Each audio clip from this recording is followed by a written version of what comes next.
நேற்று பெய்ரூத் முழுவதும் பாரிய தாக்குதல்களை இஸ்ரேல் நடத்தி கொண்டிருந்த நிலையில தான் ஹாஷிம் ஷஃபீதியினுடனான தொடர்பை நாங்கள் இழந்திருக்கிறோம் என்கிற செய்தி வெளியாகி இருக்கிறது. எது எப்படி போனாலும் ஹாஷிம் ஷஃபீதின் கொல்லப்பட்டிருக்கலாம். ஹூத்திகள் நெத்தன்யாகுவினுடைய விமானத்தை நோக்கி தாக்குதல் நடத்துறாங்கன்னா அது சின்ன விஷயம் கிடையாது. அது ஒரு பெரிய பரபரப்பான செய்தியாக வந்திருக்கும். ஆனால்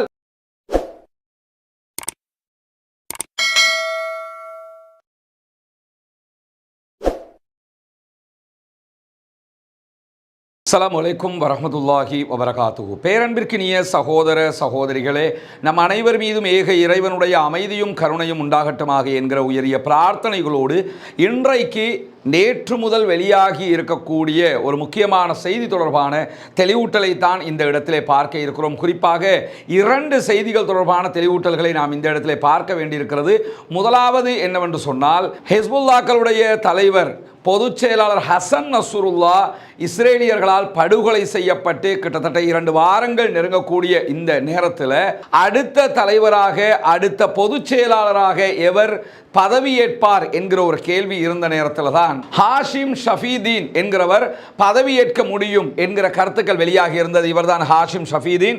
இவர் ஹிஸ்புல்லாக்களுடைய, குறிப்பாக ஹசன் நஸ்ருல்லாவினுடைய அடுத்த வாரிசாகவே பார்க்கப்படக்கூடியவர்.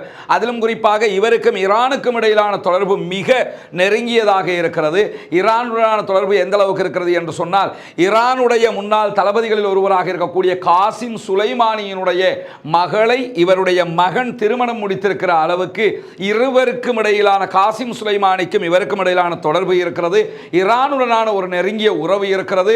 அதை தாண்டி இவருடைய மகனும் கடந்த காலங்களில் இஸ்ரேலிய தாக்குதல்களால் கொல்லப்பட்டார் என்கிற செய்திகள் எல்லாம் வெளிவந்திருக்கக்கூடிய நிலையில தான் ஹாஷிம் ஷஃபீதீன் தற்போது எங்களுடைய தொடர்பில் இல்லாமல் இருக்கிறார் என்கிற செய்தியை ஹிஸ்புல்லாக்கள் அறிவித்திருக்கிறார்கள்.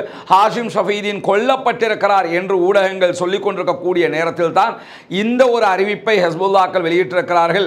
நேற்று பெய்ரூத் முழுவதும் பாரிய தாக்குதல்களை இஸ்ரேல் நடத்தி கொண்டிருந்த நிலையில தான் ஹாஷிம் ஷஃபீதியினுடனான தொடர்பை நாங்கள் இழந்திருக்கிறோம் என்கிற செய்தி வெளியாகி இருக்கிறது. எது எப்படி போனாலும் ஹாஷிம் ஷஃபீதீன் கொல்லப்பட்டிருக்கலாம் என்கிற செய்திகள் எல்லாம் தற்போது வெளியாகி வருகிறது. இதுவரைக்கும் ஹிஸ்புல்லாக்கள் அதை உறுதிப்படுத்தவில்லை. ஆனால் ஹாஷிம் ஷஃபீதீன் இதுவரைக்கும் ஹிஸ்புல்லாக்களுடைய தலைவராக பொறுப்பேற்காத நிலையில் இந்த தாக்குதலுடைய செய்தி வெளியாகி இருக்கிறது. பொறுத்திருந்து பார்ப்போம் என்ன நடக்கிறது, அது எப்ப உறுதிப்படுத்தப்படுகிறதா இல்லையா என்பதை. இதை தாண்டி இவருடைய மரணத்தினால் ஹிஸ்புல்லாக்களுடைய பயணத்தில் எந்த தொய்வும் இருக்காது என்பதையும் நாம் புரிந்து கொள்ள வேண்டும். ஏன்னா ஹசன் நஸ்ருல்லா மரணித்ததற்கு பிறகு கூட அவர்கள் விடாமல் தாக்குதல் நடத்துகிறார்கள். குறிப்பாக ஒடாய்சா என்கிற லெபனானுடைய இஸ்ரேலுடைய எல்லையில தான் பாரிய தாக்குதல் நடந்து வருகிறது. அந்த எல்லைக்கு உள்ளே நுழைவதற்கு பாரிய அளவில் முயற்சிகளை மேற்கொண்டு வருகிறது இஸ்ரேலிய ஆக்கிரமிப்பு பயங்கரவாத ராணுவம். ஆனால் அதற்கு உள்ளே வரவிடாமல் நூற்றுக்கணக்கானவர்களை கொன்று பிணங்களாக்கி அள்ளிக்கொண்டு செல்லுகிற ஒரு நிலையை உருவாக்கி இருக்கிறது ஹிஸ்புல்லாக்கள். எனவே ஹிஸ்புல்லாக்களுடைய படைப்பிரிவு லெபனான் இஸ்ரேல் எல்லையில் பலமாக நின்று தாக்குதல்களை நடத்தி வருகிறார்கள். அந்த தாக்குதல்களுடைய உச்சம் எந்த அளவுக்கு இருக்கிறது என்பதை இன்ஷா அல்லாஹ் நம்முடைய இரவு வீடியோ அப்டேட்டில் நீங்கள் பார்க்க முடியும். எது எப்படி போனாலும் சில நேரங்களில் ஹாஷிம் ஷஃபீதீன் மரணித்து விட்டார் என்கிற செய்தியை ஹிஸ்புல்லாக்கள் அறிவிக்கக்கூடும். ஆனால் இதுவரைக்கும் அவர்கள் அப்படி ஒரு செய்தியை அறிவிக்காத நிலையில் இன்னும் ஒரு முக்கியமான செய்தியை விடுத்திருக்கிறார்கள். எந்த ஒரு செய்தியாக இருந்தாலும் எங்களுடைய அபிஷியல் தளத்திலிருந்து பெற்றுக்கொள்ளுங்கள், நாங்களே உத்தியோகபூர்வமாக அறிவிப்போம், எந்த ஒரு மாற்று செய்திகளையும் ஏற்றுக்கொள்ளாதீர்கள் என்கிற ஒரு செய்தியையும் இன்றைக்கு ஹிஸ்புல்லாக்கள் அறிவித்திருக்கிறார்கள். இதுதான் ஹாஷிம் ஷஃபீதீன் சம்பந்தப்பட்ட ஒரு முக்கியமான செய்தியாக இருக்கிறது. அதே நேரத்தில் இன்னும் ஒரு முக்கியமான செய்தியை நீங்க பார்க்கணும் என்று சொன்னா, சில யூடியூபர்ஸ் என்ன பண்றாங்கன்னு சொல்லி சொன்னா, இன்றைக்கு நெத்தன்யாகு மீது ஹவுத்திகள் ஏவுகணை தாக்குதல் நடத்தி இருக்கிறார்கள். நெத்தன்யாகுனுடைய அவர்களுடைய மிசைல் அட்டாக்ல நெத்தன்யாகுனுடைய விமானம் தப்பித்திருக்கிறது, விமானத்தை நோக்கி அவர்கள் தாக்கல் நடத்தி இருக்கிறார்கள் என்கிற செய்திகளை சொல்லிக் கொண்டிருக்கிறார்கள். முதலாவது விவகாரம் என்னன்னா, இப்படியான எந்த அறிவிப்பையும் இதுவரைக்கும் ஹூத்திகள் அறிவிக்கவில்லை. ஹூத்திகள் தொடர்பான செய்திகளை ஹூத்திகளுடைய ஊடக பேச்சாளர் யஹ்யா சாரி தான் அறிவிப்பார்.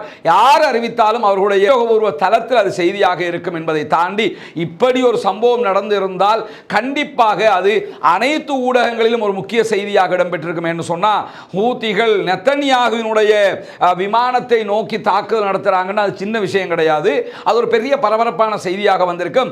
ஆனால் இந்த செய்தியை நம்ம தேடிய வகையில் டைம்ஸ் ஆஃப் இந்தியா மாத்திரம்தான் இப்படி ஒரு செய்தியை வெளியிட்டிருக்கிறார்கள். டைம்ஸ் ஆஃப் இந்தியாவினுடைய செய்தியை எடுத்து தான் தமிழில் இருக்கக்கூடிய சில யூடியூபர்ஸில் அவசர குடுக்கைகளாக இப்படி ஒரு செய்தி இருக்கிறது என்று, அதிலும் குறிப்பாக நாங்கள் பாலஸ்தீனத்தை ஆதரிக்கிறோம் என்கிற பெயரிலேயே இந்த பொய்யை பரப்புற செய்தியில் பார்க்கலாம். தயவு செய்து நம்ம ஏற்கனவே சொல்ற மாதிரி தான் இந்த மாதிரி ஆட்களுடைய வீடியோக்களை அன்சப்ஸ்கிரைப் பண்ணிக்கிட்டு போய்கிட்டே இருங்க. ஏன்னா இந்த மாதிரி செய்திகளுக்கு நம்மளும் உட்கார்ந்து பதில் சொல்லிக்கிட்டு இருக்க வேண்டிய அளவுக்கு இருக்கிறது. நெத்தன்யாகுவுக்கு மீதான தாக்குதல்களை இப்படி நடந்திருந்தால் இன்றைக்கு அது டாப் நியூஸாக மாறி இருக்கும். டைம்ஸ் ஆஃப் இந்தியா போட தேவையில்லை, டைம்ஸ் ஆஃப் இஸ்ரேலே போட்டிருப்பான், மற்ற எல்லா செய்தி சேனல்களும் போட்டிருப்பான். டைம்ஸ் ஆஃப் இந்தியா மாத்திரம்தான். என்னன்னா இந்த யாருடைய வீடியோவை எனக்கு அனுப்பி சில பேர் கேள்வி கேட்கிறீங்களோ அந்த ஆள் என்ன பண்ணுவார்னு கேட்டால் டைம்ஸ் ஆஃப் இந்தியா போடுகிற செய்திகளையும் ஹிந்துஸ்தான் டைம்ஸ் போடுகிற செய்திகளையும் எடுத்து தமிழில் இப்படி நடந்து விட்டதும் பாரு. ஹிந்துஸ்தான் டைம்ஸோ டைம்ஸ் ஆஃப் இந்தியாவோ அவருடைய சோர்ஸ் எதாக இருக்க வேண்டும், அங்கே சம்பந்தப்பட்டதாக இருக்கணும். இவர் என்ன பார்ப்பார்னா அவங்க ஒரு சோர்ஸை சொல்லுவாங்க, எனவே சொல்லிட்டாங்கன்னு நினச்சிக்கிட்டு சொல்லிக்கிட்டு இருக்கிறாரு. எந்த சோர்ஸிலும் இப்படி ஒரு செய்தி இதுவரைக்கும் வரவில்லை. வந்தால் நம்மளும் அதை சொல்லுவோம், அது ரெண்டாவது விஷயம். ஆனால் அப்படி ஒரு செய்தி இதுவரைக்கும் வந்திருந்தால் அல் ஜசீராவில் ஒரு பிரேக்கிங் நியூஸாக இருக்கும்.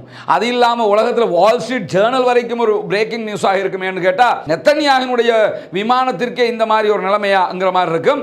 ஆனால் இதில் அவங்க சொல்லக்கூடிய விமான நிலையத்தின் மீது ஒரு தாக்குதல் நடத்தப்பட்ட செய்தி அது 5 நாட்களுக்கு முன்பதாக ஹவுத்திகள் நடத்தியிருந்தாங்க இஸ்ரேலுடைய டெல் அவீவில் இருக்கக்கூடிய விமான நிலையத்தின் மீது. அதை தவிர்த்து இன்றைக்கு வெளியாகி இருக்கக்கூடிய நெத்தன்யாகு சம்பந்தமாக வெளியாக இருக்கக்கூடிய ஒரு செய்தி தான் நெத்தன்யாகுவினுடைய வீடு இருக்கக்கூடிய பகுதிஃபா நகரத்தை ஒட்டி இருக்கக்கூடிய சிசாரியா என்கிற நகரத்தில் நெத்தன்யாகுவினுடைய வீடு இருக்கிறது. அந்த வீட்டுக்கு அருகாமையில் லெபனானிய போராளிகளுடைய ஏவுகணை தாக்குதல் நடந்திருக்கிறது என்கிற செய்திகள் வெளியாகி இருக்கிறது. அதை லெபனானிய போராளிகளும் அறிவித்திருக்கிறார்கள். அல் ஜசீரா உள்ளிட்ட பல ஊடகங்களும் அதை வெளியிட்டிருக்கின்றன.